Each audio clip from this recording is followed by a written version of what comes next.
Hello, everyone, once again. Thank you so much, Stephen, for joining us. It's a great pleasure and a true privilege to be with you. And on behalf of this group, we are really very grateful for the generosity, and this is the right word, the generosity of sharing your precious time with us. And we are both all thrilled to be here with you.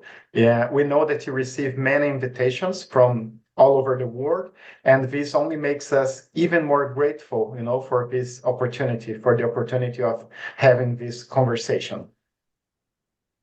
Thank you, Alex. Yes. So, Stephen, as I mentioned before, this is a group composed by business and thought leaders of many of Brazil's leading companies and institutions. And under this leadership program, we are debating critical issues every month, not only about the professional life, but also about life from a broader perspective. And on top of that, we have special sessions with leading thinkers like yourself, who are our, let's say, guides to think better about these subjects, and of course, to act accordingly. And you don't need introductions, but for the sake of starting this event in a more formal way, I would like to highlight to all participants that Stephen is the author of bestsellers Trust and Inspire, wonderful book here, fantastic, and Speed of Trust, this one with almost 3 million copies sold and counting. And Stephen is the former CEO of Covey Leadership Center, which under his stewardship became the largest leadership development company in the world. And he personally also led the strategy that propelled his father's book, the Honorable Dr. Stephen Covey's, of course, everyone knows the book, The 7 Habits of Highly Effective People, to become an incredible bestseller with 40, it's not 4, right? It's 40 million copies sold, and one of the 2 most influential business books of the 20th century, according to CEO magazine. As president and CEO of Covey Leadership Center, Stephen nearly doubled revenues and increased profits by 12 times in 3 years. So, and its value grew from $2.4 to $160 million. And when he later orchestrated a merger with FranklinQuest to form FranklinCovey.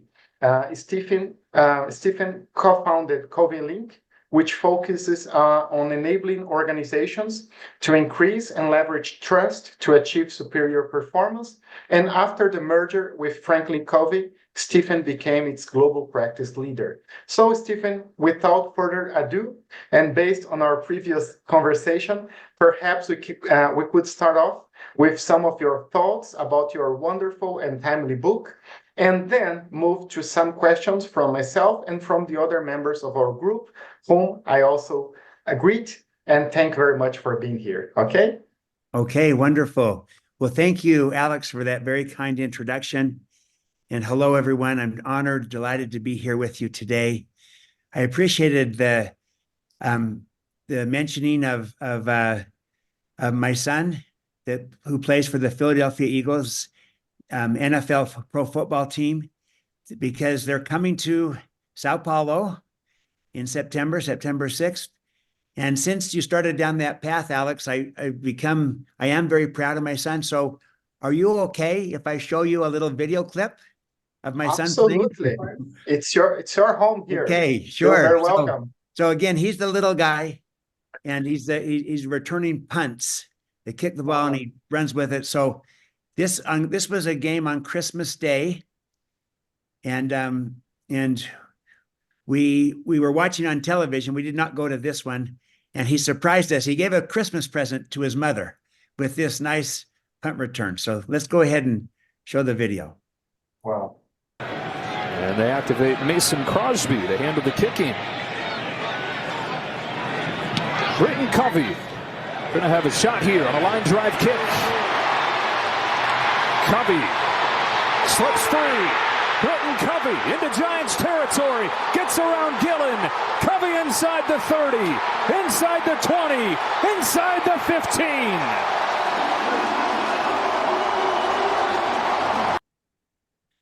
All right. Well, thank you for indulging. Exciting. Thank you for indulging that proud dad moment. Yeah.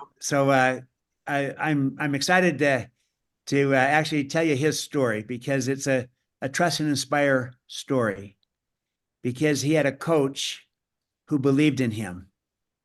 And when someone believes in you, what that does to you, it inspires you. It brings out the best in you. Someone who saw his potential, saw his greatness, even though he was not very big. He's a small player by NFL standards, and yet he's playing at the highest level. And he's had coaches who believed in him and unleashed his greatness, his potential. So friends, what I'd like to do is first, I prepared kind of a condensed presentation on the Trust and Inspire book that I'd like to maybe go through fast up front. Then that will set the stage to then have interaction and dialogue and take your questions. Alex and I talked about this, and I kind of like covering a few points up front so you get the essence of this book. I know some of you have read it and some haven't yet. So this will kind of equalize it, and then we'll dive deep into some question and answer. Does that sound good? Great. So with your permission, let me go ahead and I'll share my screen.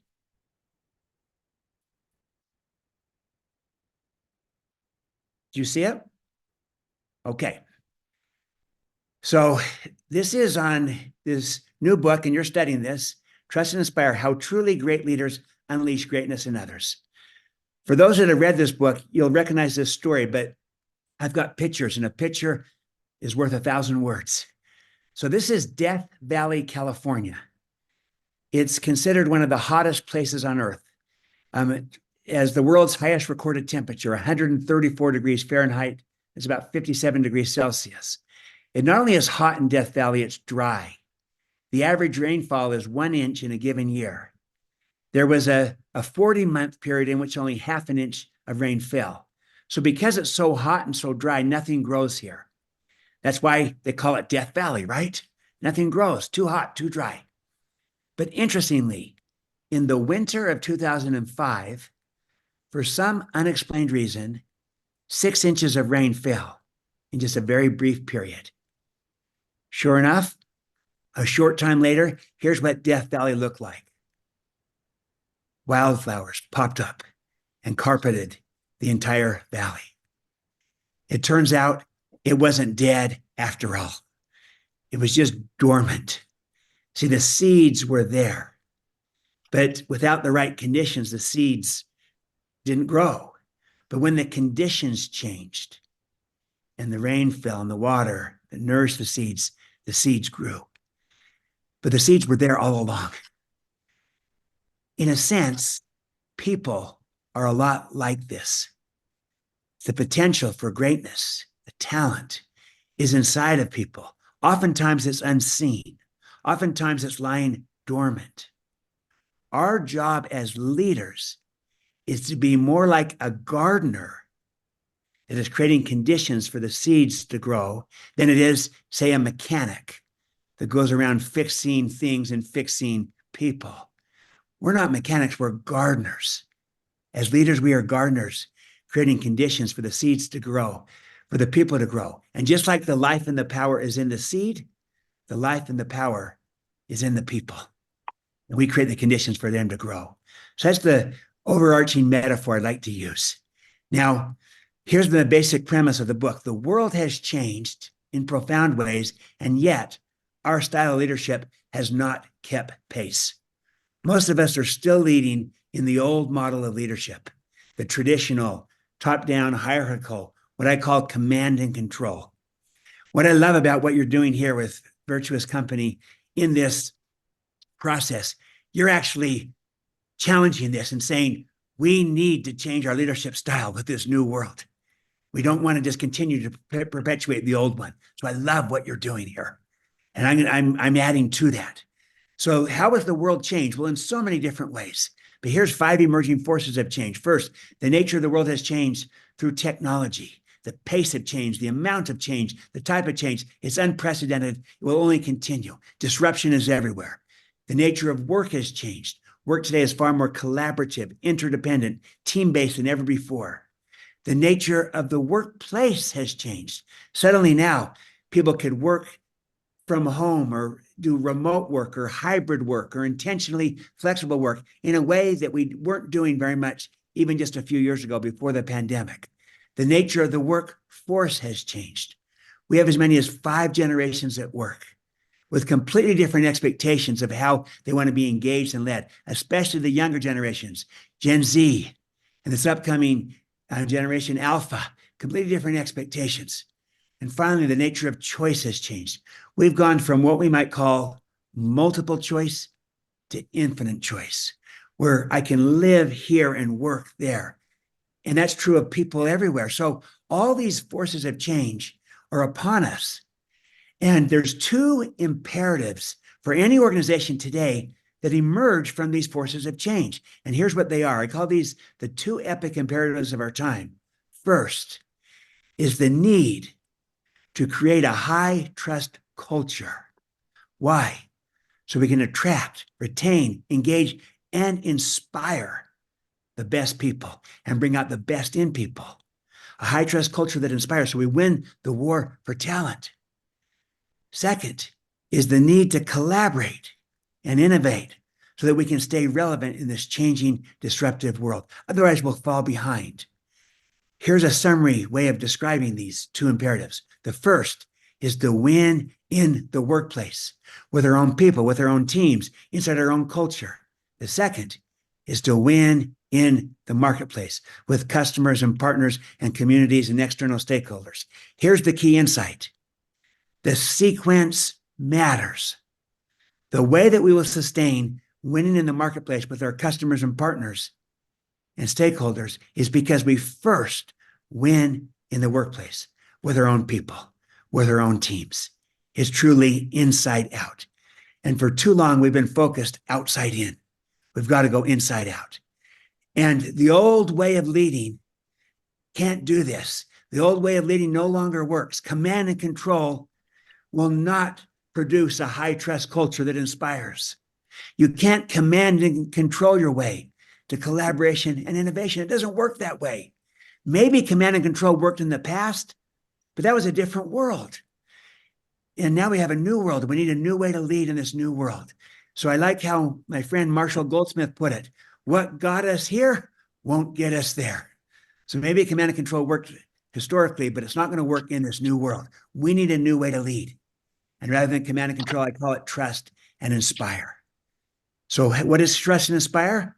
Well, let's do it in contrast to command and control. And this is the chart.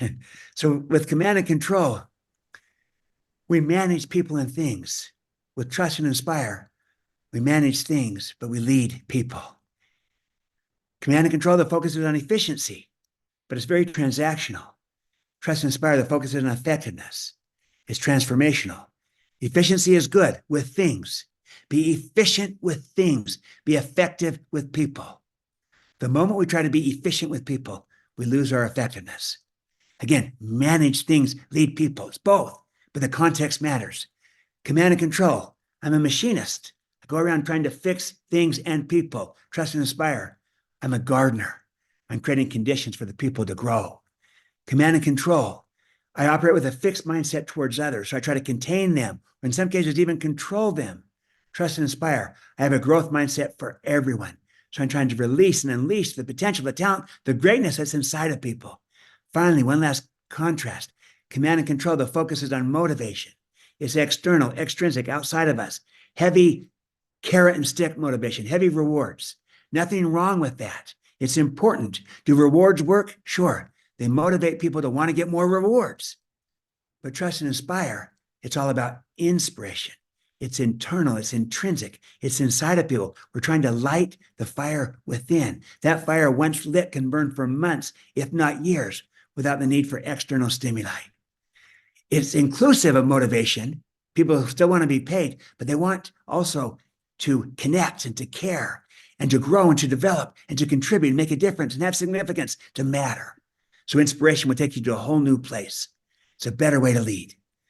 I believe that we've seen a lot of progress. We started with the authoritarian command and control, scientific management, the industrial age, That brought efficiency in, but we didn't focus on people. So we said, let's focus on people. We added emotional intelligence. We added strengths and even trustworthiness and mission, and we became more enlightened. But we didn't shift our paradigm of how we view people, how we view leadership. So it just became an enlightened form of command and control, a better version of it, the best version of it, but still, people are things. We need to make the leap and cross the chasm into trust and inspire. That's different, not in degree, but different in kind. See, authoritarian command and control operates on the premise of fear. That's what I can do to you. I'm the boss. I'm in charge. I can fire, demote you. Fear-based. Enlightened command and control operates on the premise of fairness and transactional exchange. That's what I can do for you and you for me. Again, the motivation-based, both those.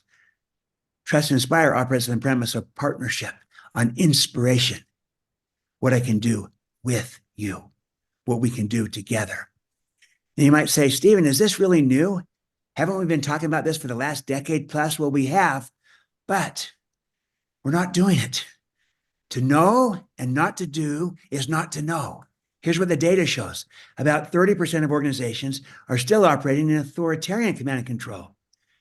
There's been some movement, about 62% are in enlightened command and control. That's far better, but still, 9 out of 10 are operating out of the old model. Only about 8% have made the leap into trust and inspire self-governance. So we've got to make this leap. And the leaders that do and the organizations that do will thrive going forward. Now, let me give you some examples I'll give you an example of a trust and inspire leader in business, 2 of them, because we need models. This is Satya Nadella and Kathleen Hogan of Microsoft. They're trust and inspire leaders. They revitalized Microsoft. When they came in, Microsoft was still big, but fading into less and less relevance. They were losing talent. They were not innovating anymore. Their culture had become cutthroat competitive. Here's how a local cartoonist drew a cartoon of the Microsoft culture and published it in a local paper. And it looked like this. This pyramid-shaped hierarchy with people pointing weapons at each other. They come in. They're trust and inspire leaders. They modeled. They trusted. They inspired. They had a growth mindset for everyone. Long story made short. They began to win in the workplace. They built a high-trust culture that inspires. They're a talent magnet today. They don't just measure engagement. They measure thriving. They're also winning in the marketplace. They completely reinvented themselves around the cloud and now around artificial intelligence. And they've gone from 36 to 415 in their stock price. They unleashed the greatness of their organization by first unleashing the greatness of their people. This kind of leadership, trust and inspire, works, especially today. And these are models that can become mentors and give us hope. There's a better way to lead. But you can apply this not just at the CEO level, but really at any level. So I asked you this question. Who has trusted and inspired you in your life? And it could be anywhere. It could be someone at work, mentor, coach, colleague, peer. Could be someone in your personal life, family member, friend, someone in your profession, anywhere. Who has trusted and inspired you? Let me tell you who it is for me. For me, it's my father, Dr. Stephen R. Covey, as Alex introduced when he introduced me. Before he was this great author and teacher, wrote the 7 Habits, he first was a trust and inspire parent to me and to my siblings. He helped me see what was inside of me and helped me develop it. He treated me according to my potential, not just my behavior.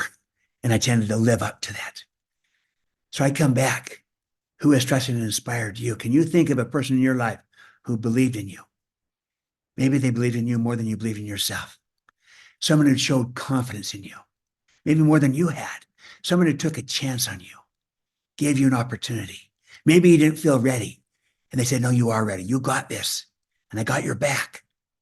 I believe in you. A person who trusted and inspired you.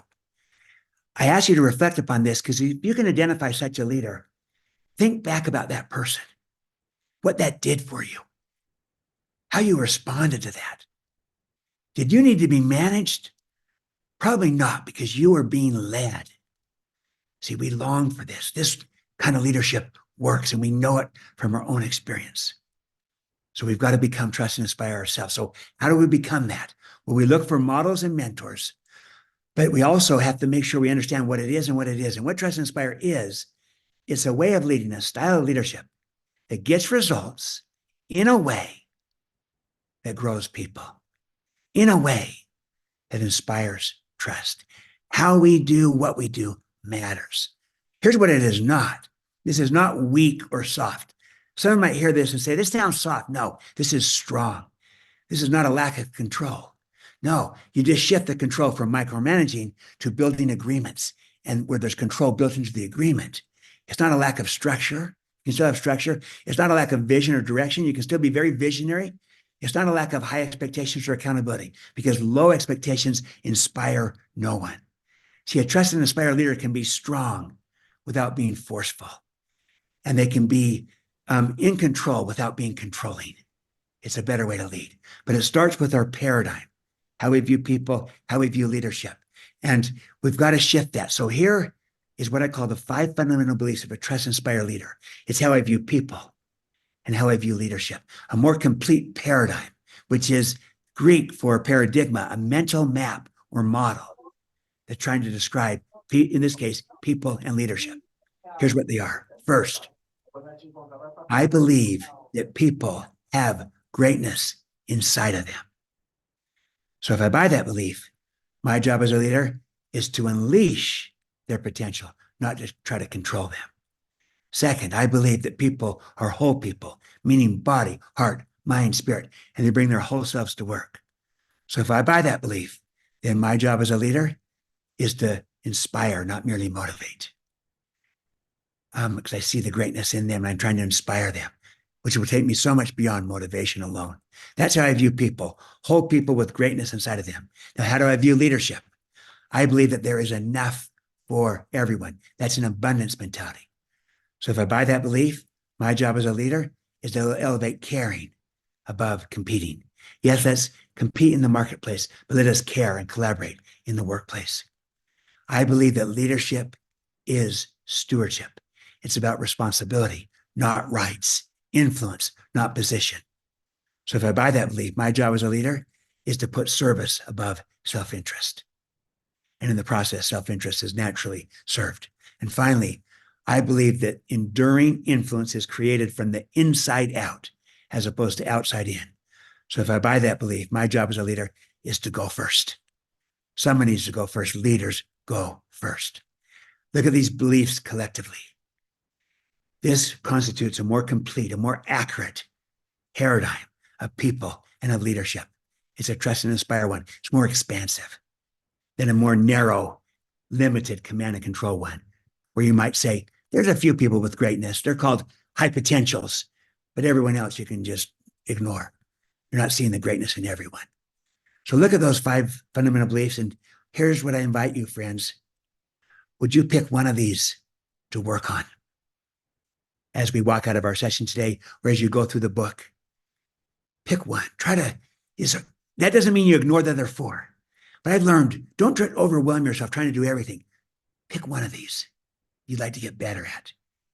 And if you can do it with one, you can do it with another. So start there. And let me give you one last thing, and then we'll open it up for the questions. We start with the fundamental beliefs, how I view people and leadership. We then shift to the stewardships, to the responsibilities that we have. There's 3 of them that move us from command and control to trust and inspire. First, we model. Second, we trust. Third, we inspire. Modeling, trusting, inspiring. It's what Nadella did at Microsoft. Modeling is who we are. Trusting is how we lead. Inspiring is connecting to why it matters. So look at modeling. We're all modeling. The question is, what are we modeling? People watch us as leaders. Are we modeling openness, transparency? Are we modeling the behavior that we would like others to do? Do we go first in doing that? I learned this with my kids. Children have never been very good at listening to their elders, but they have never failed to imitate them. So what are we modeling? And what does a trust-inspired leader model? Well, they model the behaviors that they would like to see. If they have company values, they model the values. They go first. And that's the main thing, is leaders go first, modeling. Second, trusting. Now consider this. You could have two trustworthy people working together, and yet no trust between them, even though they're both trustworthy, if neither person is willing to extend trust to the other, to give it. So when we talk about building a high trust team, a high trust culture, to do that, if trust is the outcome that we want, high trust culture, to do that, yes, we have to be trustworthy. That's the idea that trust is earned. We demonstrate our character and our competence, but by itself, it's not enough. Because again, you could have trustworthy people working together and no trust between them. In addition, especially for us as leaders, not only do we need to be trustworthy, we also need to be trusting, be willing to give that trust, to extend the trust. That's the idea that trust is given. So I get asked all the time, Stephen, is trust earned or is it given? My response, yes, both. We got to do both. So in a sense, modeling is trustworthy. Trusting is this next step we got to take. And when you trust people, you want them to be smart. So you always clarify expectations around the trust being extended, being given, and you agree to a process of accountability. You build the agreement with your colleagues, with your peers, with your direct reports around the trust being extended. That way you get the results. And if you build the agreement together, there'll be more commitment and more buy-in to it, and greater odds of achieving the results. That helps us get results, which is our first goal, but we have a second goal that's equally important. We also want to grow people, and trusting grows people. In fact, you'll see these three outcomes that come from trusting. First, people rise to the occasion. They'll actually perform better. The data shows about 3 times better when they're trusted. Second, people develop greater capabilities. They grow. And third, people reciprocate and they return the trust. They give it back. When you trust people, they tend to trust you back. When you don't trust people, they tend to not trust you either. Trusting. So modeling, trusting, first 2 stewardships, and the third is inspiring. Let me say this on inspiring. This is the greatest leadership need today. Here's a study by Zanger Folkman. They looked at 16 competencies of leaders. They asked people under them of saying, of your leader, and again, at every level, from CEOs with the boards to frontline supervisors as their leaders, they asked, what's the number one competency that you desire from your leader? There are 16 choices. What came out number one by far was a leader who inspires me. They said, we're not suggesting that there's a single silver bullet for leadership, but the ability of leaders to inspire those about them comes the closest to being that all-powerful solution. So people want this. They need this. They're looking for this. Here's a second idea, that inspiring others is a learnable skill. In other words, everyone can inspire. Too often we thought about inspiration with charisma. And someone might say, well, I'm not charismatic. I can't inspire. They're different things. I know some people who are charismatic, but who are not inspiring. I know others who no one would describe as charismatic, but who are remarkably inspiring because of who they are and how they connect and how they care and how they build value. So everyone can inspire. It's learnable. So how do we inspire? Well, when you model, you will inspire. So your first stewardship will inspire others. When you trust people, it will inspire them. Second stewardship, trusting, will inspire. And then you will inspire others when you connect with people through a sense of caring and belonging, like Bob Chapman talks about, and then connect people to purpose and to meaning and to contribution. And you do it at every level. So connect with people. It's about caring and belonging. And when people have that sense of caring, I love how Bob Chapman talks about a span of care, not just span of control. People respond to that. They feel inspired. When they have a sense of belonging, they feel inspired. Why is this so powerful? Because people feel it. And as Maya Angelou said, I've learned that people will forget what you said, people will forget what you did, but people will never forget how you made them feel. And people feel caring and belonging, and they become inspired by it. So you connect with people, and then you connect to purpose and to meaning and to contribution.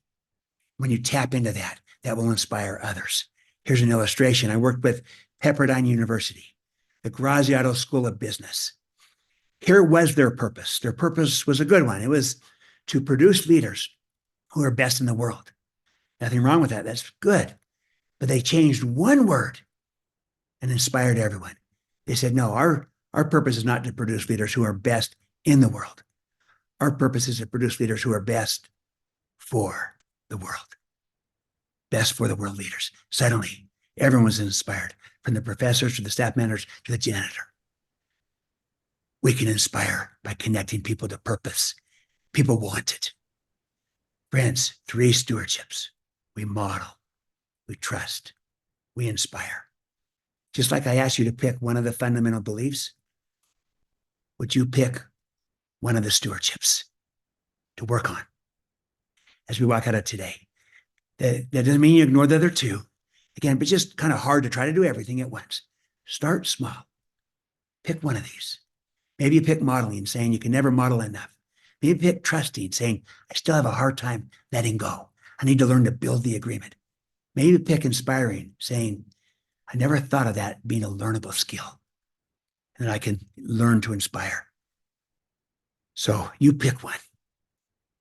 And with that, friends, that's my introduction. I want to open it up to questions. And Alex, I'll let you take this. When we conclude our session today, I have a little video that I'll show you that's 2 minutes long. So, but rather than doing it now, I think we should dive into the Q&A. And I'll make sure I end with this video because I want you to feel inspired as we walk out. Thank you. Wow. Not the digital applause, the real applause here, because it's been a inspiring masterclass. I feel inspired. And I also thank you, Stephen, for your trust for accepting this invitation. It was simply wonderful, fantastic, because this is not a book for the professional life. It's a book for life as a whole, in all fields of life. And as a parent, I'm really applying these concepts here because they're fundamental to raise better human beings.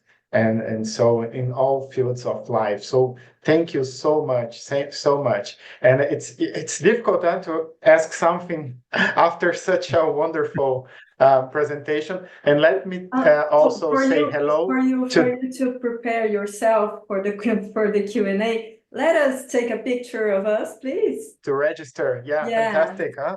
Okay, Fantastic. so 1, 2, 3. Now, let me see if this is okay.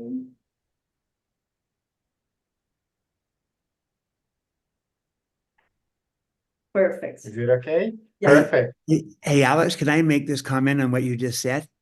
The key to becoming a trust and inspire leader is to first be a trust and inspire person. Because like you said, this is who we are. It's every aspect of life. We're all leaders. We can be trust and inspire in our homes, and our children need that. Yes, absolutely, absolutely. Well, I'm going to start off with a couple of questions and then open for other questions from Angela and the other members of our group. Okay, so Stephen, you mentioned Bob Chapman. Over the past few years, we have spoken with business leaders who have clearly evolved to become trust and inspiring leaders. So we have had a conversation with Bob Chapman. It was a very interesting one, inspiring as well. And also, for instance, with Hubert Joly, which was the former CEO of Best Buy. And from this conversation, Stephen, it became clear that these individuals had a sort of a turning point or inflection point in their lives, that made them revisit their concept of success and their personal narrative of life from one of only, individual achievement to a narrative of legacy, caring, and contribution. And often, Stephen, we have noticed that these turning points, that allowed them to evolve their leadership style, also involved a specific event, in some cases a painful event, sometimes related to health or relationship problems. So do you believe that becoming a trust and inspiring leader depends on a deep reflection, and a review of our life purpose and also our concept of personal success?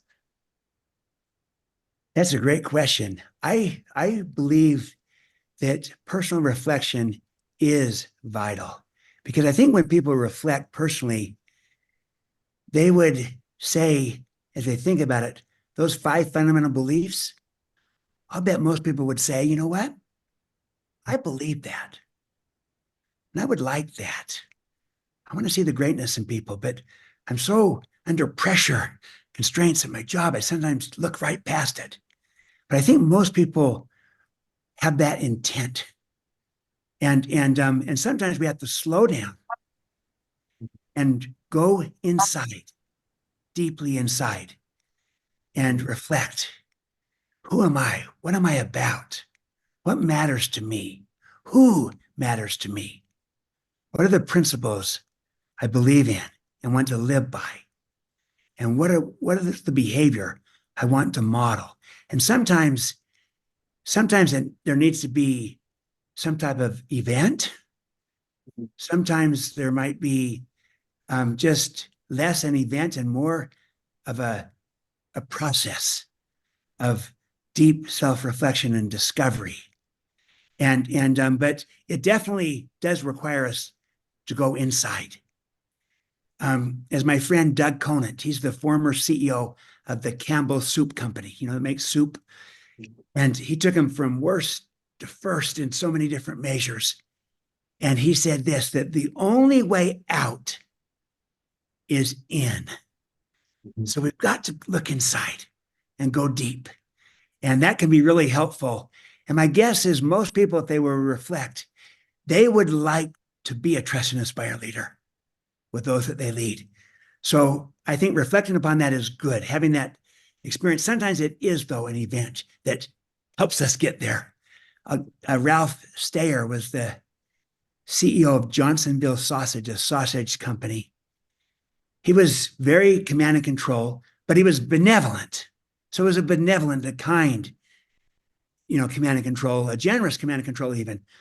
But he wouldn't empower people. No one was growing. And he finally realized he had a comeuppance when he realized people come with these talents. And then they leave at some point and their talents are the same or actually have gone down. And that he came to the realization that he was the problem because he didn't trust people and he couldn't let go, couldn't empower. So they didn't grow. And so he literally shifted. He had a paradigm shift and said, I'm going to take the risk and extend trust in a smart way. And now today, he's moved from command and control to trust and inspire.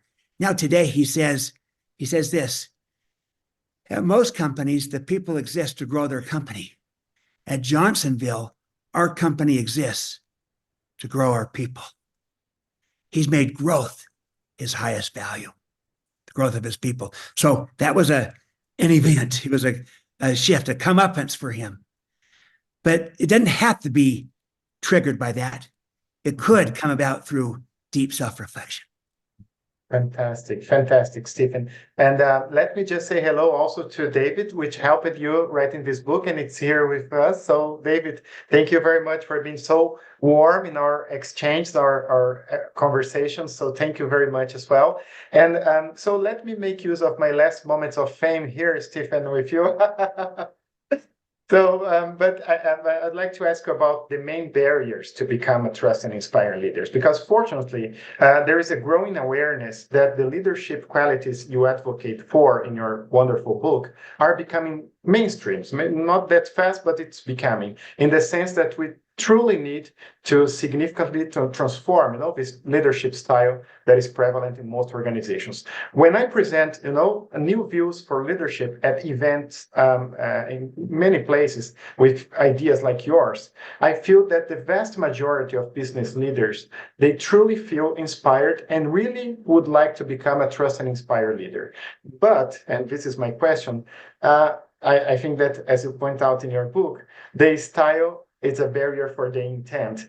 So what are the main barriers to become this trust and inspiring leader, and why? At least to date, only a small fraction of corporate leaders they have managed to make this leap, this transition to truly change their leadership style. Yeah, this is a great question, and it matters because if this were easy, we'd all be doing this. There are barriers that are getting in the way, and it includes the fact that we've all kind of been living in and grown up in a command and control world. So it's all around us, and it's what we know. It's what we're used to. It's like, let's imagine this, that let's say I was trying to learn a new language. Let's say I wanted to, well, for me, let's say I wanted to learn Portuguese. So I actually moved to Brazil, and I study it every day. I'm walking in the streets, I'm practicing my Portuguese, and I'm getting better at this. I'm watching television in Portuguese and going to movies. And then though one day I'm doing a home improvement project. I'm putting up a picture. I take the hammer, I miss the nail, and instead I hit my thumb. What language do you think I'm going to cuss out in? Or native language. My native language. I'm going to probably cuss out in English. Even though I'm using Portuguese every day, I'll probably cuss out in English, because when the stress is on, I go back to my native tongue. Command and control is most people's native tongue. Trust and inspire is like an acquired tongue. So when the pressure's on, it's easy to kind of revert back to what we know, to what we're good at. But in the book, and I'm thrilled to have David here. By the way, David is extraordinary in every way. But we identified, common barriers, and they include, hey, I like this idea, but this won't work here. Not in our company, or not with my boss, or not with our board, or not in our industry, or, not in our country, or, this won't work here, is a barrier. Another is a whole series of fear-based barriers of, the fears I have. Well, what if I lose control? What if I trust people and it doesn't work? What if, I've been burned before in trusting people? What if I don't get the credit? Because that matters to me, or what have you, and all kinds of fear-based scenarios that you can counteract. Another one is, I don't know how.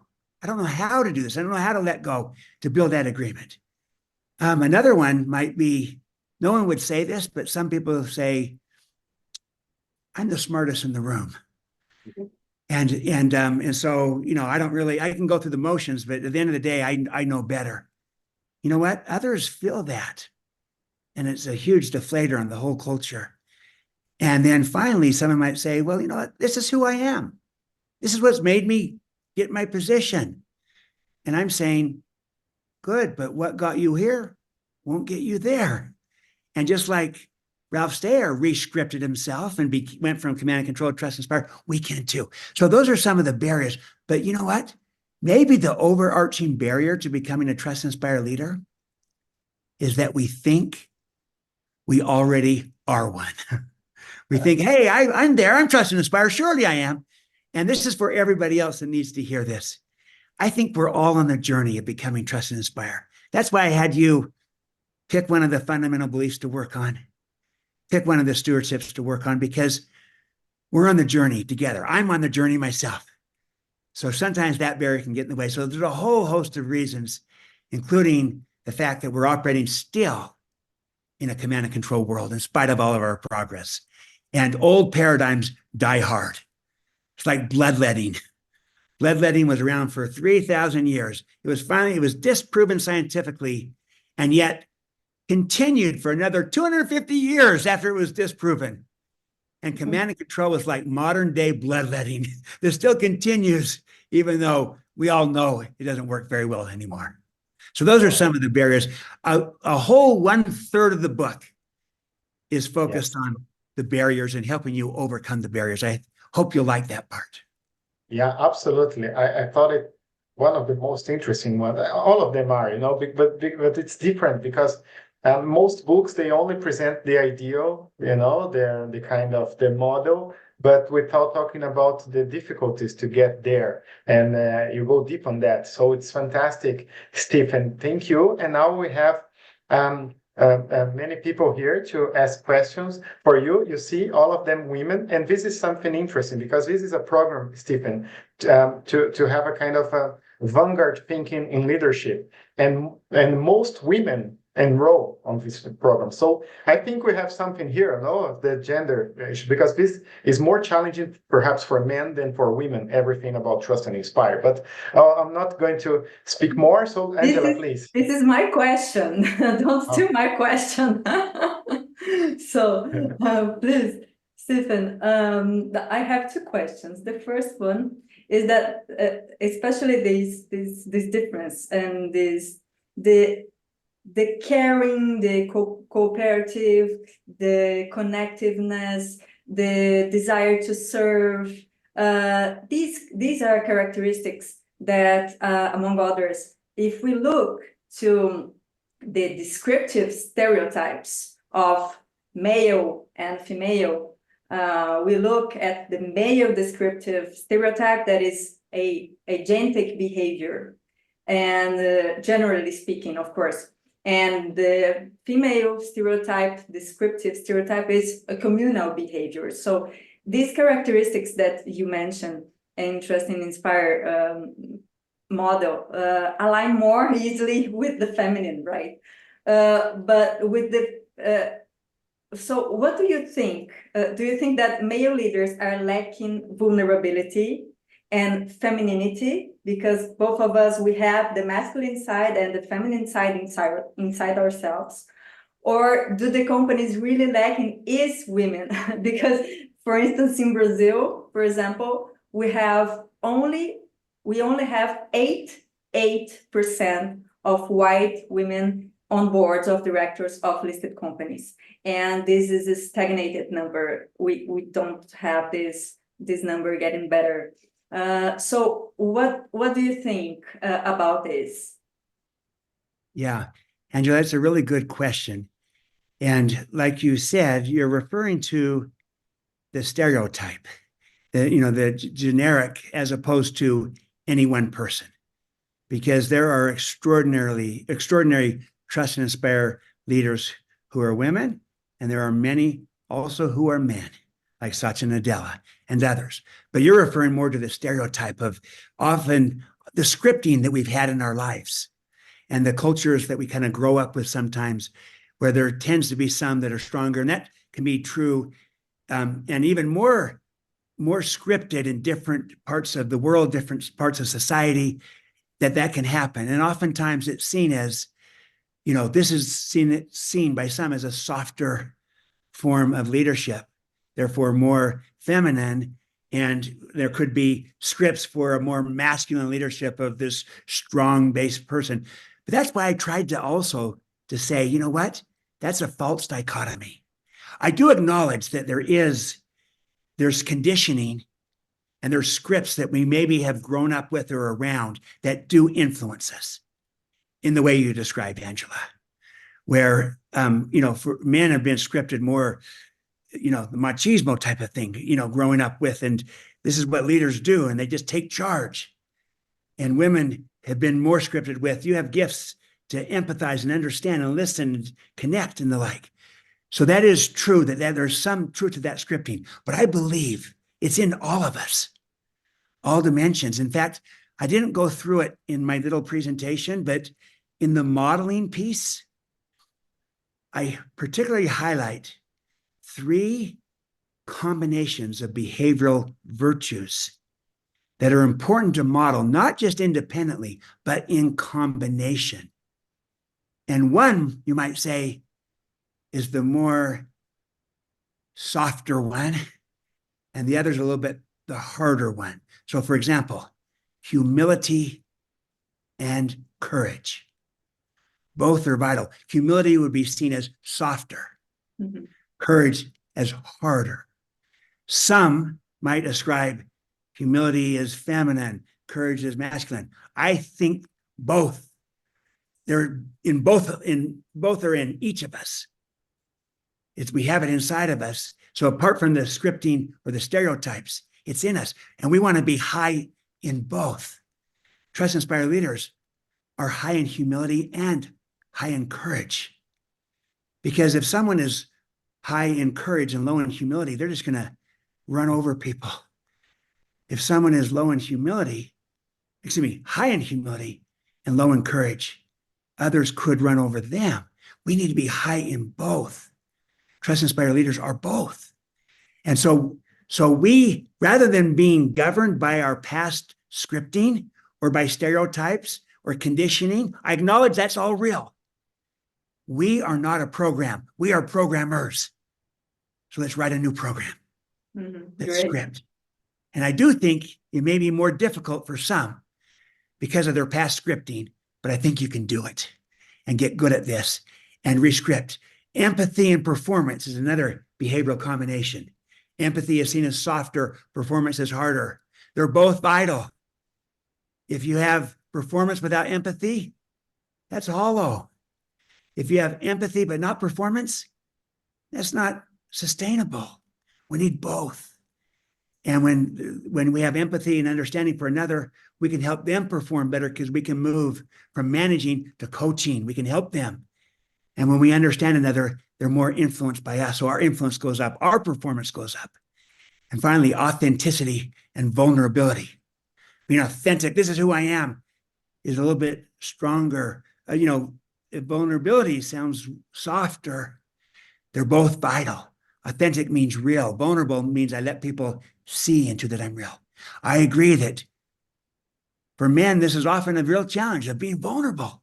I want to be in control and I don't want to open up. So I project out that there's nothing wrong. Everything's perfect. I have no flaws. But people don't relate to that. They don't follow it as well as the leader that is appropriately vulnerable. You can go too far. Vulnerability with boundaries of saying, I'm a human being too. And I've got my challenges as well. People relate to that. And so by revealing a little, not necessarily everything, but revealing, not just concealing, it actually builds trust. So I say we need to re-script. No matter where you're coming from as a man or a woman, and you've been scripted in certain stereotypes, let's create a new one together of what trust leaders look like today. Great. See? Thank you so much. Fantastic.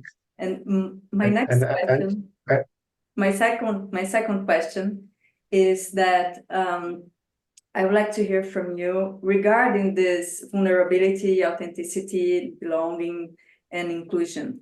It seems to me that each leader will perform their role in a unique way, right? Just wait a second. And should not follow a recipe or copy someone. For this to happen, one must delve deeply into self-knowledge, like you said before.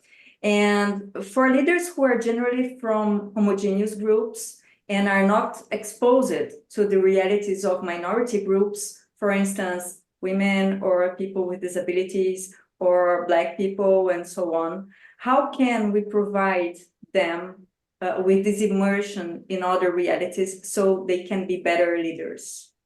Yes, critical question, Angela, and it's very important.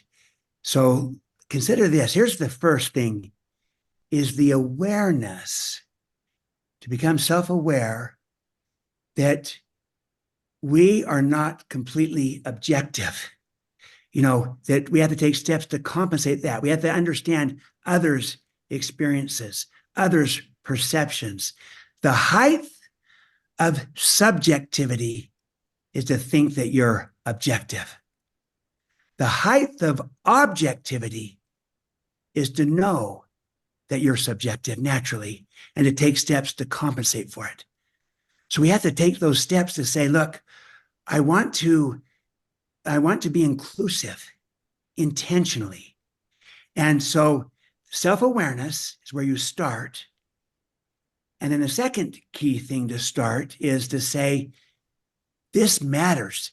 Diversity matters. Inclusion matters. Why? Because it's the source of our creativity and innovation. Differences are our strengths when people trust each other. Differences are often viewed suspiciously, and in some cases, even divisively, when people don't trust each other.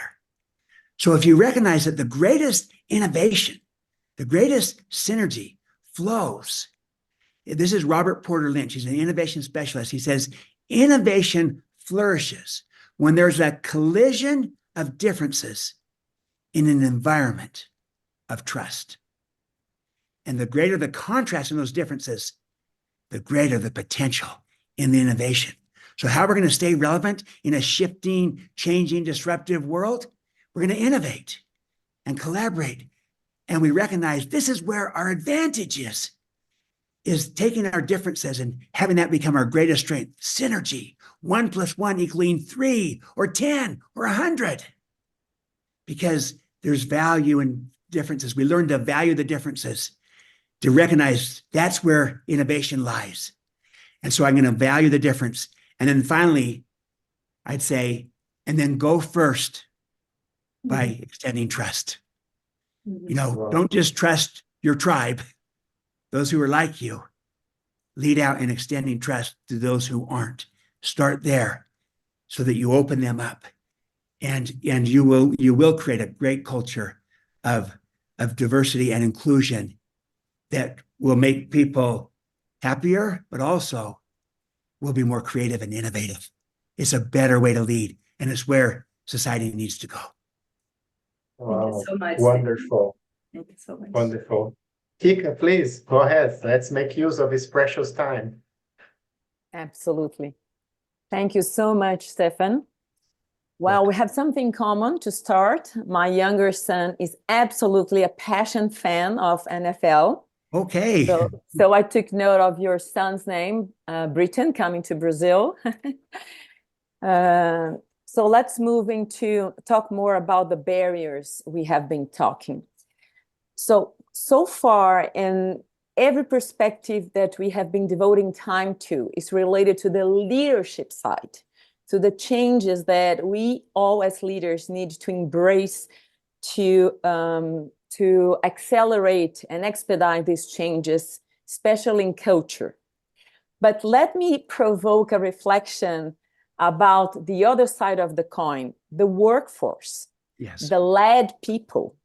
Because at the boardroom and also at the people and culture committees, one of the top 5 topics that were and challenges we have been talking about is really about the risk, the rescripting, the reskilling people in the workforce who have been facing I wouldn't say centuries, but in their active life, decades of command and control environment, which have restricted and cut at the root level their autonomy, their courage, their criticism thinking, their ability to question, and I can go on and on about all these mandatory skills at this point in time. So how can we think about, not as leaders, about being having this empathy, but with the workforce, and how to make sure that these people have those seeds to flourish inside so they can make it surface, because not all of them will be able to lean in and to really reskill or upskill. So I'm shifting the conversation here from leading side to be led side, which is the one that dominates the workforce in all the places that we hope to make trust one of the changing variables for the culture going forward. Yes. Kika, that's an extremely insightful question. And because of the prevalence of command and control, and also maybe cultural norms and the like, for many in the workforce, they almost are just wanting to just take directions and do what they're told to do. Some are lacking the skills to do otherwise. Some haven't exercised, their initiative muscles have shrunk. because they never were asked to do anything. They're just asked to do what they're told. And so that is a challenge. And sometimes if you kind of just come right out and say, look, we trust everyone here, it may be that, well, they're not quite ready for that amount of abundant trust yet. Maybe we need to go in stages. Maybe we need to help them develop and involve them more so that they can begin to make that progress. So I think the point is valid, and I'm not suggesting that there is a one size fits all. I think it's going to be reflective of your culture and your people, and ultimately even of each person. And I do think there will be some that are excited for this shift, that have been waiting for this shift, that want this shift, and that will run with it appropriately, and they'll catch the vision, and they'll be unleashed, and you'll help develop them. I think there will be others that maybe would like it but are scared or fearful, and don't have the skills, and they're worried about it, and they don't want to be let go, and it's almost easier. I like just when you told me, type of thing, what to do. And I think there's others that might even resist it, just saying, look, I view my work as just my job, and my real joy in life is outside of my job. And so just tell me what I need to do. But I think if we can, I still think in everyone, I mentioned 3 categories, and there's more, there's nuance to this, of course. But I think still the principle applies that people have greatness in them. That's not just the high potentials, even our language, high potentials. What about everybody else? So if we start with our paradigm, do I see greatness in people? Here's what Satya Nadella did, because he adopted this at Microsoft, and he said to his leaders, I want you to have a growth mindset towards everyone, and then help them have growth mindsets. So he had some leaders came back to him later and said, hey, I've had real Posso success. pôr o celular para real carregar na success. tomada? Sorry, I think I had an interruption here. Okay. And so thank you, sorry. Okay.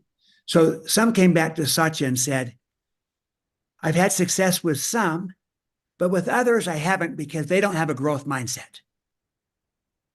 Here's what Nadella said to that leader that says his people didn't have a growth mindset.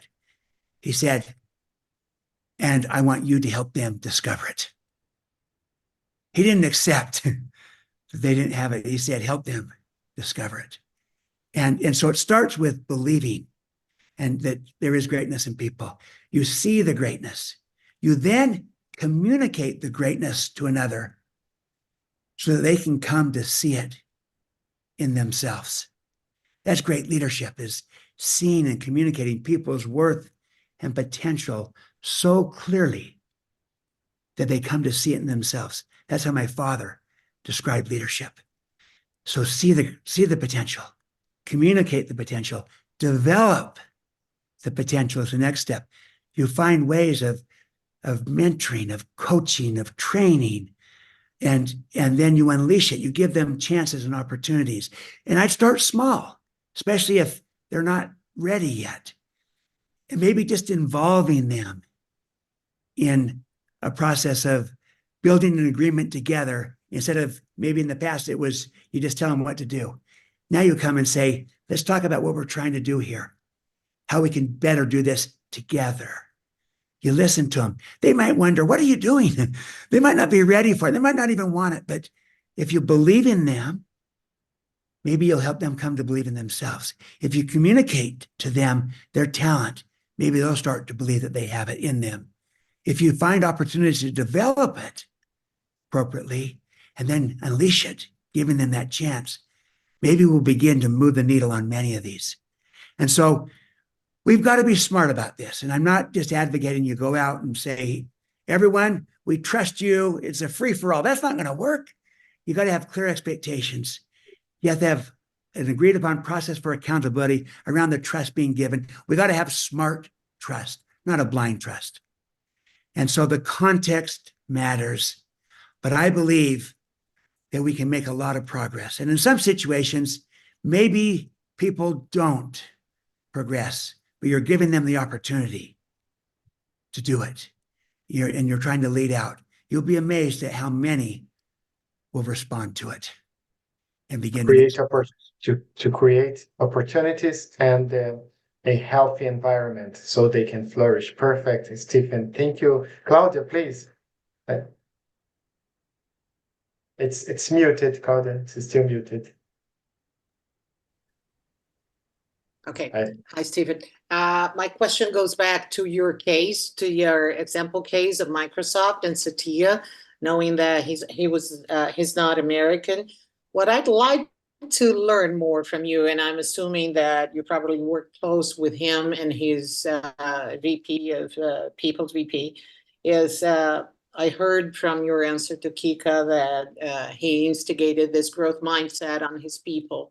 But what I would like, and having lived in Seattle and related to people that have worked in Microsoft on those late dates, is what has Satya truly re-scripted? Because we all know his knowledge on his tech mindset and all his expertise. And he got in his hand back in 1994, 96, whenever he got into that position in a very different stage of the business that we are now. But I would not assume a KPI of the stock price as being the result of what is a trust and inspired company and culture. So my question to you is, what is the cherry that Satya has that the other ones didn't have? Yeah. I think in Satya's case, my guess is that this was almost innately in him. I don't know that in his case, at least I'm not aware of, that he had to dramatically re-script. I think this was in him. And when he was given the opportunity, I think whatever he had done, he kind of led this way. I think that's one reason why the board chose him, was to help create more innovation through the collaboration and to help create a culture that could attract and keep the talent. Because of this kind of leadership, they had the vision to say, we need a different kind of leadership. And yes, there's many factors that go into a stock price. I know that. You know that. What I do know is that Nadella was a different kind of leader than what they had seen.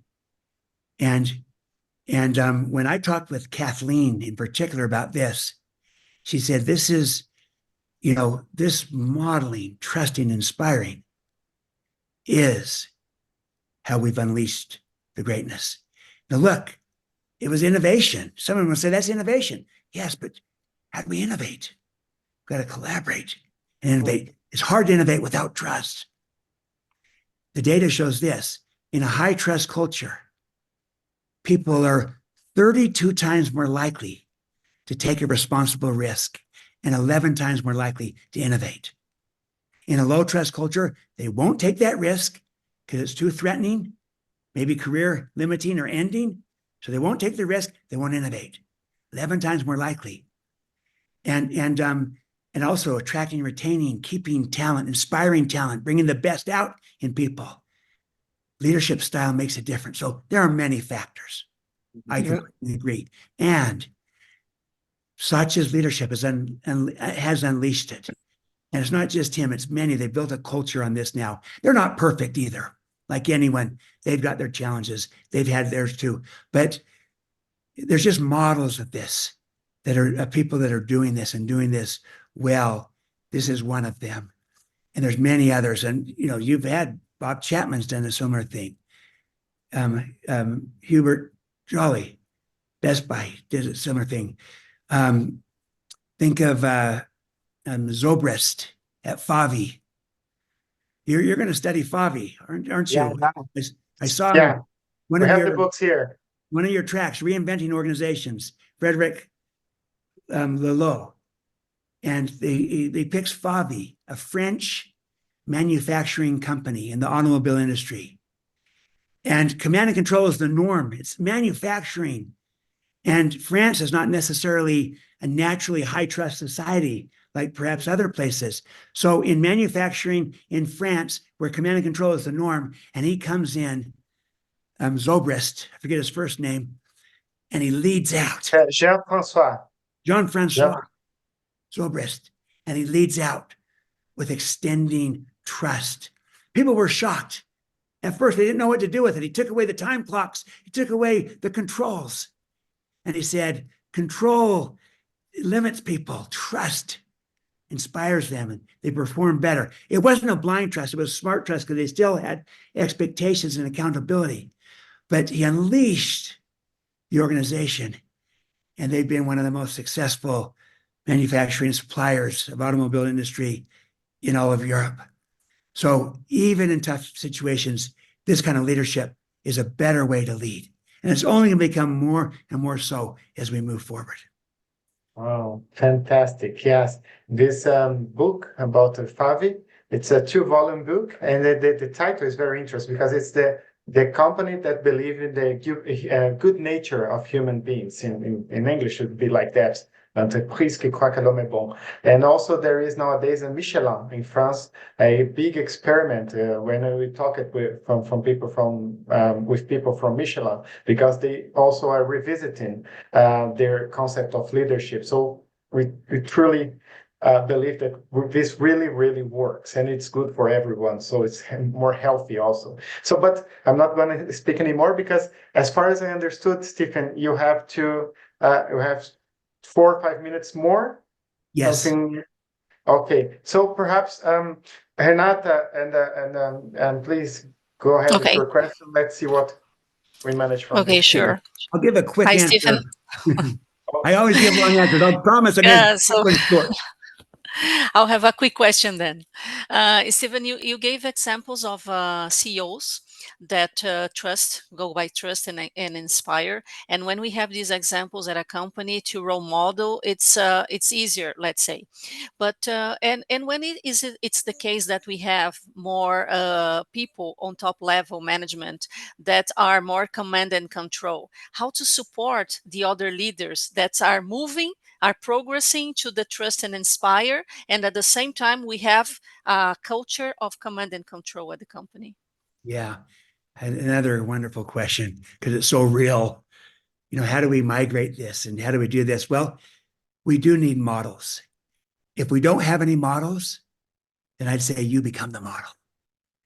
Do it on your team. Do it in your unit, whether it's a department or just you as a leader within your circle of influence. You become a model of trust and inspire, so that you might give to the whole organization a model where you're getting the results, but you're doing it in a way that's growing people. You're doing it in a way that's engaging people, so that your engagement scores are high and your performance is high. There's a better way to lead, and you're creating more leaders. You're developing people. You can become the model. It's easier when you got other models you can look to. Sometimes we have to look outside of our company to say, I can do this. There's others that are doing this. But sometimes we need to become the model for our own people in our own companies. So I'll give you one quick story, because I promised I'd keep this one quick. But I worked with an organization once where they were traditional command and control. And we were with the HR leader. And she says, we need trust and inspire, but everyone's command and control. But I said, but why don't you start with you? Well, actually, I didn't tell her anything. She just did this on her own. She said, we are going to become a model of this kind of leadership in our own team. And so they built that kind of culture within her HR team. Well, HR happens to be business partners with every business. And this was a big organization, 45,000 people. And so her HR leads that would be partners with the CEO or with the presidents of the different business units, and there were several, these partners from HR became better collaborators, better partners. They were trust and inspire. They began to model a different way of leading and of learning. One by one, bit by bit, some of the leaders, the line leaders, would start talking with their HR partner and say, wow, you're showing me a different way of doing this, aren't you? I see it in you. I wonder if this would work if I started to do this. Again, it was different for different people, but bit by bit, several of these line leaders began to shift their style, emboldened by seeing a model of it, experiencing a model of it one-on-one with their partner. Not everyone did, but many did.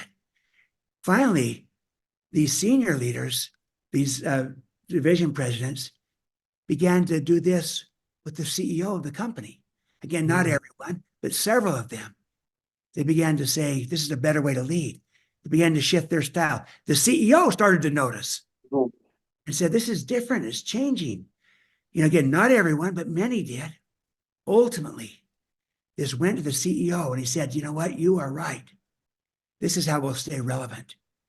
And they adopted this kind of leadership approach. And they ended up taking it throughout the entire company.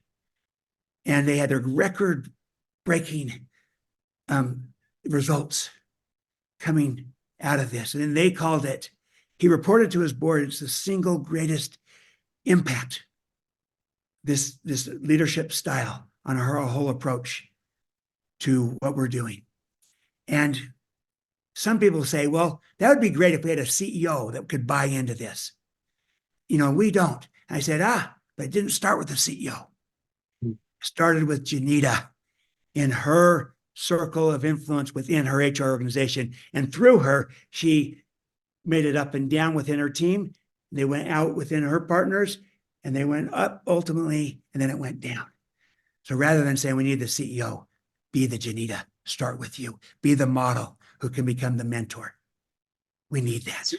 As you write here, you should lead your boss, right? You could even lead your boss. What's the name of this company, Stephen, that you mentioned? I don't have permission right now. Okay. If I could, I write about it in the book. So this story is in the book.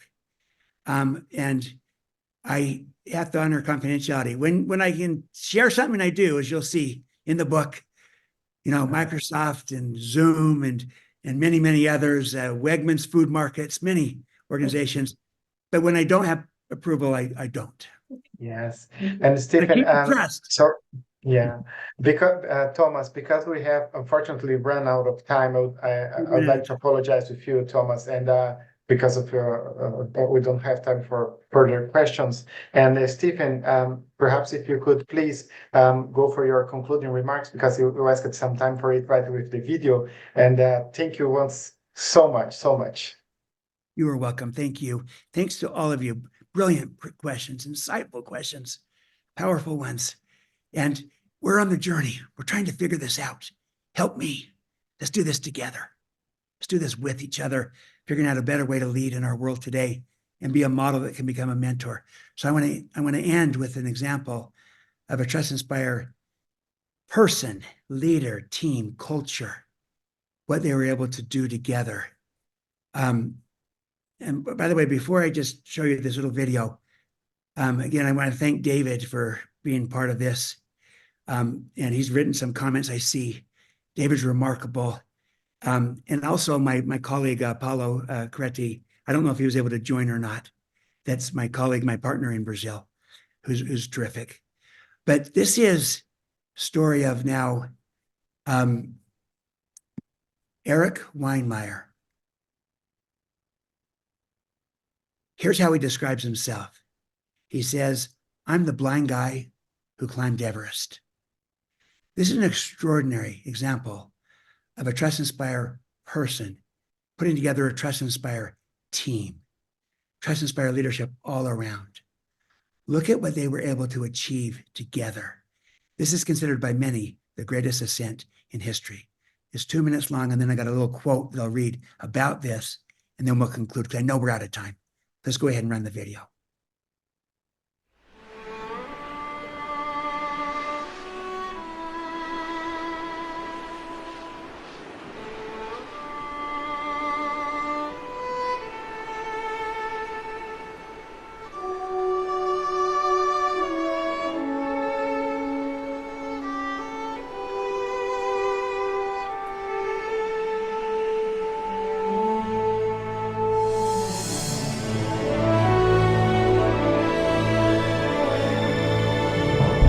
Everest, the tallest point on Earth. For a sighted person, climbing Mount Everest is one of the greatest physical challenges on the face of the Earth. Ever since I went blind, it's been a dream in the back of my mind to climb the world's tallest peak. I knew that only 10% of the people who try Everest make it to the top, and for every 6 people who summit, I've heard 1 dies. As a blind person, I knew I could never get to the summit of Everest alone. And what would get me to the top wasn't necessarily technology. What would get me to the summit were the people that I surrounded myself with. After that, I forced myself to sit in front of my tent and envision myself and my team on the top, to actually bleed myself forward. There's a 12,000-foot drop on this side, a 9,000-foot drop on the other side. At that point, I don't think it really matters which side you fall off of. Sometimes you have to rise to the occasion right now. You got to be good and execute right now, every step of the way.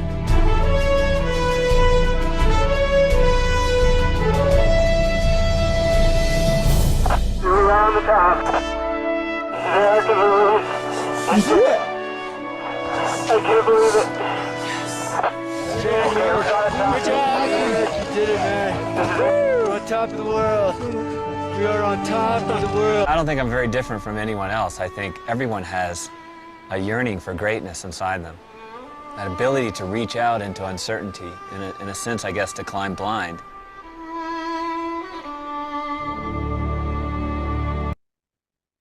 Wow. Let me just conclude with this. Let's see here. Let me get my keynote. Here's what he said. Here's what the filmmaker, Michael Brown, said. What I find to be really intriguing about that milestone is that everybody on the team put aside their own self-serving need to get to the top, to get behind Eric's summit.